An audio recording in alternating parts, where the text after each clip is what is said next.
Hai, saya Caca. Sesi ini adalah sesi kedua dari 4 sesi yang membahas tentang dasar-dasar seleksi di Photoshop. Berikut adalah hal-hal yang saya bahas di sesi ini.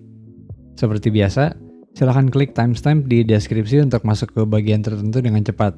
Mari kita mulai. Saya membagi tool seleksi di Photoshop ini jadi 3 kategori. Dan ini adalah kategori yang pertama, yaitu tool yang seleksinya dilakukan secara manual dan dilakukannya dari kanvas. Ada 5 tool di kategori ini, yaitu keluarga marquee selection, keluarga lasso, seleksi berdasarkan vector path, quick mask, dan type mask tool. Pertama adalah keluarga marquee selection tool, atau dikenal juga dengan geometric selections. Di workspace essentials, posisinya ini persis di bawah move tool dan artboard tool. Shortcut untuk keluarga marquee tool ini semuanya adalah M ya. Dan secara default hanya ada 2 yang punya shortcut, yaitu rectangular marquee dan elliptical. Yang pertama adalah rectangular marquee tool, yaitu untuk membuat seleksi bidang segi 4. Cukup klik dan drag aja di kanvas untuk membuat seleksi. Dan kalau mau jadi persegi, selagi drag, tekan dan tahan tombol shift di keyboard. Tapi kalau sembari drag itu kita tekan dan tahan tombol alt, maka titik pertama klik jadi titik tengah seleksi. Yang kedua adalah elliptical marquee tool. Ini untuk bikin seleksi bidang satu sisi. Cukup klik dan drag untuk bikin seleksi berbentuk elips. Dan kalau mau jadi lingkaran, selagi drag, tekan dan tahan tombol shift. Kalau sembari drag yang ditekan adalah tombol alt, maka titik klik tadi jadi titik tengah seleksi. Yang ketiga adalah single row marquee tool.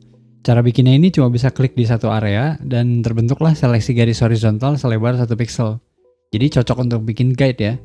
Pastikan aja layar raster yang terpilih di layar panel, lalu lakukan fill dengan warna foreground atau background. Dan yang keempat adalah single column marquee tool. Kalau yang sebelumnya untuk bikin baris, ini untuk bikin kolom selebar 1 pixel. Ada sebuah tips ya ketika kita lagi bikin seleksi dengan salah satu dari marquee tool, yaitu sebelum kliknya dilepas, tekan dan tahan tombol spacebar. Dengan gini seleksinya jadi bisa digeser-geser. Tapi ya tentu kalau udah keburu dilepas kliknya ya berarti mesti geser dengan klik dan drag aja. Di urusan layer alignment, seleksi aktif ini oleh Photoshop dianggap sebagai satu layer. Makanya ketika ada satu layer yang terpilih ditambah dengan sebuah seleksi aktif, kita bisa melakukan alignment untuk isi layer tersebut dengan seleksi. Contohnya saya mau objek ini mepet ke sebelah sini. Saya pilih layernya lalu bikin seleksi dengan single column marquee tool. Aktifkan move tool lalu pilih align.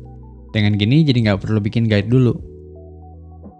Sekarang adalah penjelasan isi options bar-nya marquee tool. Di sebelah sini adalah pilihan operasi seleksinya, yang udah pernah saya jelasin di bagian pertama ya. Nah saran saya kalau udah pakai mode slide normal, kembaliin lagi ke normal, supaya nanti nggak bingung pas bikin seleksi yang berikutnya. Berikutnya adalah feather. Sederhananya ini nih untuk memperhalus pinggiran seleksi. Nilai minimumnya 0 alias tanpa feather, dan kalau di Photoshop CC 2020 maksimumnya 1000. Lalu di sebelahnya adalah anti-alias. Ini adalah sebuah fitur untuk memperhalus sisi seleksi yang lengkung atau miring. Karena itulah dia cuma bisa diakses ketika yang aktif adalah elliptical marquee tool. Contoh hasil seleksi tanpa anti-alias adalah seperti ini. Istilahnya jagged atau patah di bagian lengkung, jadi mending opsi ini sih dinyalain terus aja. Lalu style ini adalah perilaku seleksinya. Normal itu untuk seleksi gaya bebas, yaitu dimensi seleksinya murni ditentukan oleh klik dan drag di kanvas. Kalau fixed ratio ini berarti dimensi seleksinya selalu dalam perbandingan tertentu. Semisal 2:1, berarti lebarnya selalu 2 kali lipat tingginya. Di tengahnya ini adalah tombol swap untuk menukar nilai lebar dan tinggi. Dan yang ketiga adalah fixed size, ini untuk seleksi dengan dimensi yang spesifik. Dan unitnya ini nggak mesti dalam pixel ya. Contohnya di sini saya masukin 5 x 8 cm.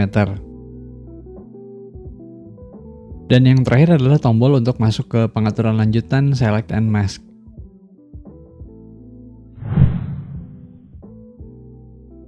Berikutnya adalah keluarga lasso tool, yang posisinya persis di bawah keluarga marquee tool ya dalam tool panel.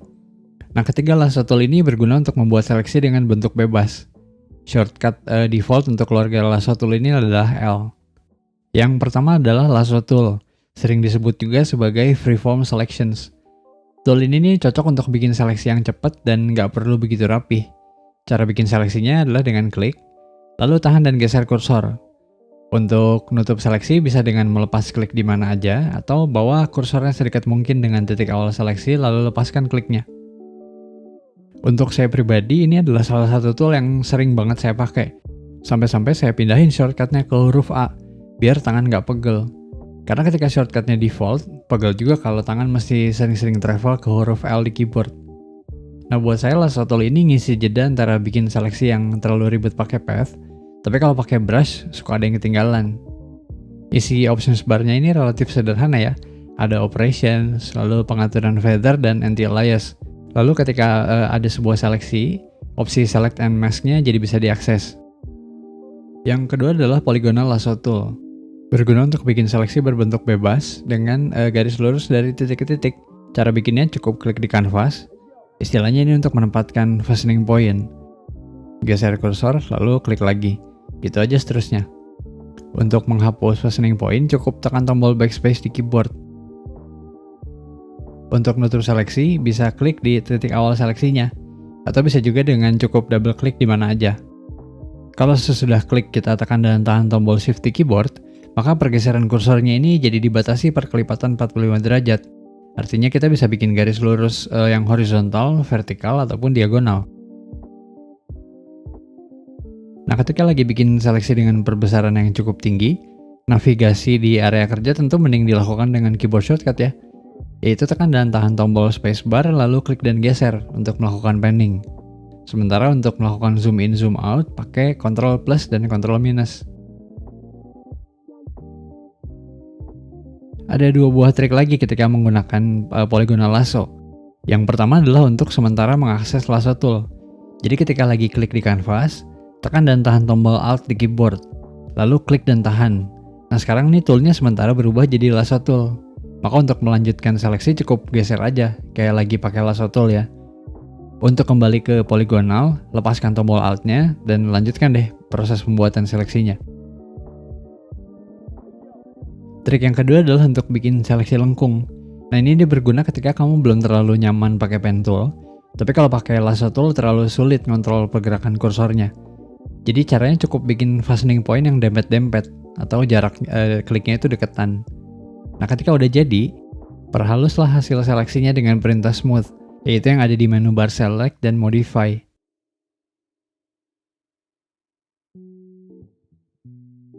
Yang ketiga adalah magnetic lasso tool. Sejujurnya ini adalah tool yang hampir nggak pernah saya pakai. Magnetic ini naruh fastening point secara otomatis, yaitu dengan nebak edges. Nah yang dimaksud dengan edges sendiri adalah pixel yang kontras dengan sekitarnya. Maka tentu akan lebih optimal ketika ketemu gambar yang edgesnya jelas, atau istilahnya punya edge kontras yang tinggi. Jadi kalau di kondisi sebaliknya, dia akan agak-agak bingung. Untuk bikin seleksi cukup klik untuk menempatkan fastening point yang pertama, lalu kliknya dilepasin aja, nggak usah ditahan. Dan geser deh kursornya sedikit mungkin sama garis yang kita mau. Dan magnetic ini akan secara otomatis menempatkan fastening point. Tapi kita juga bisa maksa untuk nempatin fastening point, yaitu dengan klik. Dan sama kayak polygonal lasso, untuk menghapus fastening point cukup tekan backspace di keyboard. Nah untuk nutup seleksi ini bisa dengan bawa kursornya sedikit mungkin sama titik awal seleksi, dan ketika kursornya udah berubah, klik deh. Tapi kalau nggak mau bawa ke titik awal, alternatifnya ada dua, yaitu mau nutup dengan garis lurus atau dengan magnetic juga. Kalau mau pakai garis lurus, tekan dan tahan tombol Alt di keyboard, lalu klik 2 kali.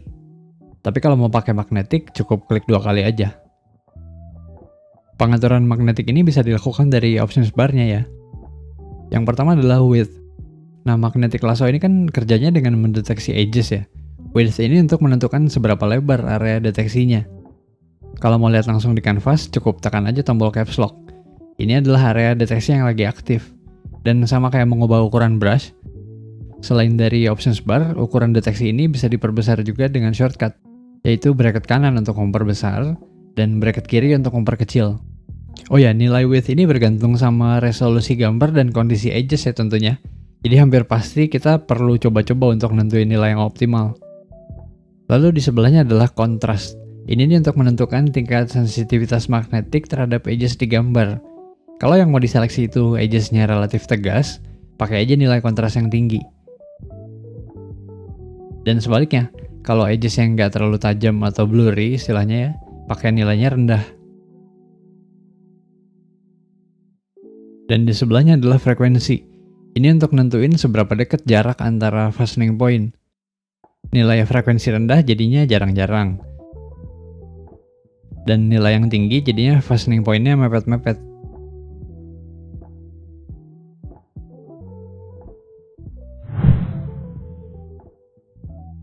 Cara seleksi yang berikutnya adalah berdasarkan vector path. Nah, cara ini hampir identik ya dengan menggunakan pen tool, padahal bisa juga pakai salah satu dari 6 shape tools. Nah, enaknya pakai vector path adalah kontrol penuh ke area seleksi. Misalnya untuk ngatur kelengkungan, atau nempatin anchor point di sudut-sudut yang tajam. Path selection ini adalah cara manual yang relatif terkesan ribet dan bahkan menakutkan. Tapi kalau kamu udah punya pengertian dasar tentang vector path, kemungkinan besar setuju bahwa ini adalah salah satu cara seleksi yang dahsyat. Karena dengan cara ini, selama path-nya nggak dihapus, berarti kita masih bisa bikin jadi seleksi lagi. Dan bisa dimodifikasi lagi ya tentunya. Tapi di sesi ini saya nggak bahas pembuatan vector path ya. Karena tentang itu saya udah bahas di 3 sesi terpisah dasar-dasarnya. Jadi yang saya bahas di sini cuma cara untuk mengubah vector path jadi seleksi. Nah, kalau kamu belum begitu paham tentang vektor dan pengen tahu, silahkan cek videonya. Seperti biasa, linknya ada di card di pojok kanan atas dan juga di deskripsi. Mengubah vector path jadi seleksi ini dilakukan melalui perintah make selections. Lokasi perintahnya ini ada banyak ya, tapi kali ini saya akan klik kanan di vector path-nya di path panel. Paling atas ini adalah feather radius, gunanya untuk menentukan ketajaman batas seleksi. Kalau 0 berarti tegas dan lebih besar dari 0 berarti jadi semakin blur. Lalu opsi anti-alias ini untuk memastikan pinggiran seleksi di area lengkung dan miring jadi nggak jagged atau patah-patah. Untuk pengeditan foto sih saya saranin opsi ini selalu aktif. Dan yang di bawah adalah operations. Ini tentunya untuk memilih jenis operasi seleksinya ya. Dan isinya sama persis dengan yang ada di options bar-nya marquee atau lasso tool. New selection berarti bikin seleksi baru. Dan opsi selain new selection ini baru bisa dipilih ketika sebelum masuk ke jendela ini udah ada seleksi aktif. Saya klik OK dan terciptalah sebuah seleksi dengan bahan vector path. Oh ya, ada sebuah hal kecil yang kadang ganggu. Barusan kan saya mengubah nilai feather ya. Kalau berikutnya saya bikin seleksi lagi berdasarkan vector path, tapi yang nggak pakai dialog box, maka setting yang digunakan adalah yang terakhir tadi. Contohnya kali ini saya lakukan load content, yaitu control klik di thumbnail vector path-nya. Kelihatan di hasil seleksinya ini jadi kena feather. Jadi kalau besok-besok kamu load content dan hasilnya agak aneh, coba cek lagi aja jendela make selections-nya. Nah, sebagaimana pernah saya singgung di bagian yang pertama, selain bikin seleksi dari vector path, kita bisa melakukan kebalikannya juga, yaitu bikin vector path dari seleksi. Caranya dengan perintah make work path. Oh ya, ketika sebuah seleksi punya nilai feathernya ini otomatis akan dibikin jadi 0 ya. Untuk melakukan konversi ini bisa dengan dua cara. Pertama adalah kalau dari kanvas. Dengan kondisi tool yang aktif adalah salah satu dari tool seleksi, klik kanan aja di kanvas dan pilih make work path. Maka muncul sebuah jendela untuk menentukan nilai tolerance. Nah, nilainya ini paling kecil 0,5 dan paling besar 10 pixel. Semakin tinggi nilainya, anchor point yang dibikin ini akan semakin sedikit dan otomatis path-nya jadi lebih smooth. Sementara kalau nilainya rendah, berarti anchor point-nya jadi mepet-mepet. Artinya kalau seleksinya banyak lengkung, mending pakai nilai tolerance yang rendah. Tapi tentu paling benar adalah try and error ya untuk nyari nilai optimalnya. Karena kemungkinan besar di setiap situasi nilainya beda. Cara yang kedua adalah dari panel path. Cukup klik aja icon make work path from selections. Dengan cara ini nggak muncul dialog box. Nah, kalau selama sesi Photoshop yang terbuka ini kita pernah mengubah nilai tolerance, nilai itulah yang dipakai. Tapi kalau nggak, nilai yang dipakai adalah default yaitu 2.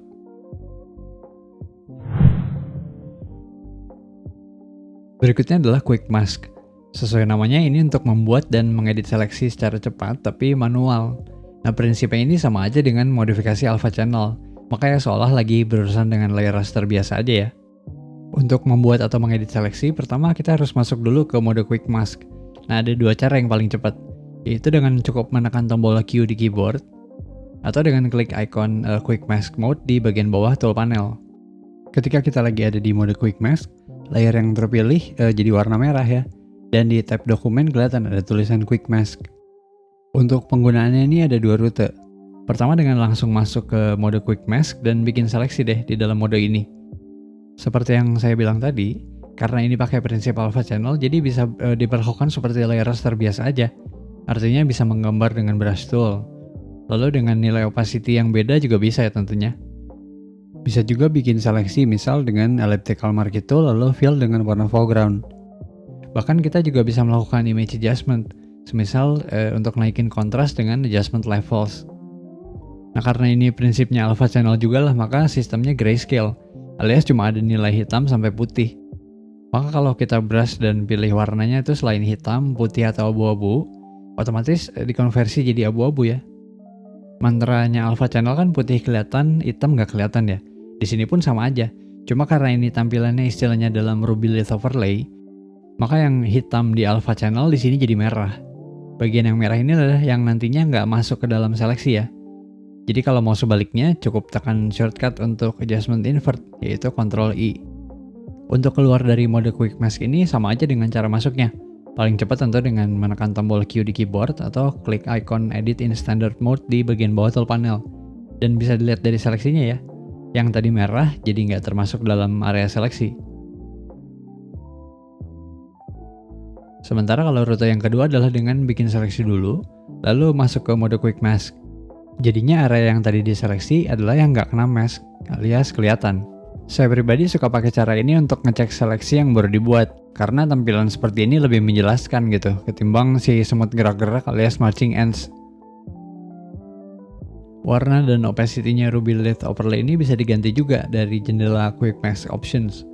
Pergantian ini berguna semisal ketika gambar yang diseleksi itu warnanya dominan merah, jadinya nyaru gitu sama Ruby Lit-nya. Atau kalau kita perlu berlama-lama di dalam mode quick mask, karena merah ini kan bikin mata cepat pegel. Untuk masuk ke quick mask options ini paling cepat dengan klik 2 kali aja ikon mode quick mask di bagian bawah tool panel. Klik kotak warna di bawah ini untuk memunculkan Adobe Color Picker dan pilih deh warnanya. Kalau perlu overlay-nya jadi lebih pekat, ganti juga nilai opacity-nya. Yang nggak saya sarankan adalah untuk mengganti bagian ini nih, bagian color indicates. Secara default adalah yang masked areas, yaitu area yang kena Ruby Lit adalah yang nggak kelihatan di seleksi. Dan ini kan jadinya sejalan ya dengan mantranya alpha channel yang putih kelihatan dan hitam nggak kelihatan itu. Kalau diganti, jadinya selected areas ya berarti jadi kebalikannya. Area yang kena Ruby Lit adalah justru yang akan terseleksi. Maka kalau kamu pengen banget ganti, sebaiknya konsisten pakai cara itu. Karena kalau enggak bakal membingungkan sih. Oh ya, kalau warna overlay-nya diganti, warna layer ketika lagi ada di dalam mode quick mask ikut berubah juga ya.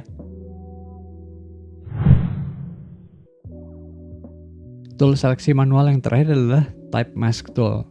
Ini nih adalah tool yang aneh sih sejujurnya. Cara kerjanya ini persis dengan Type Tool, cuma outputnya bukan layer text tapi seleksi aktif. Jadi ketika kita klik di canvas, otomatis kita masuk ke mode quick mask. Nah ketika keluar dari mode text edit dengan commit, otomatis teksnya diubah jadi seleksi aktif. Nah yang nyebelin adalah karena udah kayak gini teksnya jadi nggak bisa diedit lagi. Jadi kalau mau ada perubahan ya mesti ngulang prosesnya.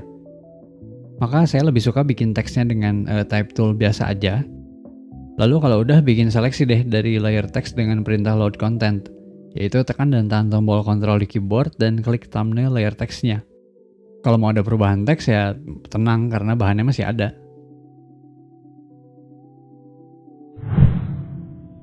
Jadi itulah dasar-dasar penggunaan 5 tool seleksi manual. Kalau ada pertanyaan, silakan ketikkan di kolom komentar. Kalau pertanyaannya panjang, saya bisa dijangkau melalui email di caca.photoshop@gmail.com. Terima kasih sudah menonton dan sampai jumpa di video selanjutnya.